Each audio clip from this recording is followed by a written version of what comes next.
Hi all, welcome to Jansi's Kitchen. இன்னைக்கு சூப்பரான ஒரு சிக்கன் ரெசிபி தான் பார்க்க போறோம். அதுக்கு ஒரு பெரிய வெங்காயம் வெட்டி எடுத்துர்க்கேன். அதோட கொஞ்சம் கறிவேப்பிலையும் சேர்த்து வதக்கிட்டு இருக்கேன். வெங்காயம் பாதி வதங்கின உடனே இஞ்சி பூண்டு வதக்கிருக்கேன். இஞ்சி பூண்டு 2 டீஸ்பூன் சேர்த்திருக்கேன். இஞ்சி பூண்டு நல்லா வதங்கி பச்சை வாசனை போனதுக்கு அப்புறம் 300 கிராம் சிக்கன் சேர்த்திருக்கேன்.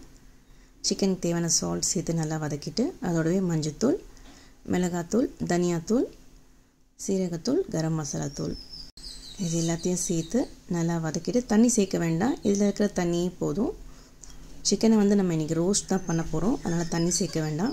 சிக்கன் வெந்துட்டுருக்க இந்த டைமில் இன்னொரு அடுப்பில் நாவல் பழத்தை வேக போட்டுக்கலாம். நாவல் பழம் வெந்ததுக்கப்புறமா அதை மிக்ஸி ஜாருக்கு ட்ரான்ஸ்ஃபர் பண்ணிப்போம். கொட்டையெல்லாம் எடுத்துகிட்டு இதை அரைச்சி ஒரு பியூரி மாதிரி எடுத்துகிட்டு அந்த பக்கம் சிக்கன் வந்ததுக்கப்புறம் 3 டேபிள் ஸ்பூன் இந்த ஜாமுன் பியூரியை சேர்த்து நல்லா மிக்ஸ் பண்ணி கொடுத்துருங்க.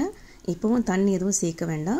நாவல் பழம் ஏற்கனவே வேக வச்சுருக்கோம். அதனால் ரொம்ப நேரம் வேக வேண்டாம். இந்த பியூரி அந்த சிக்கனோட சேர்ந்து நல்லா வெந்து எண்ணெய் பிரிஞ்சு வந்ததுக்கப்புறமா இறக்கி வச்சிடலாம்.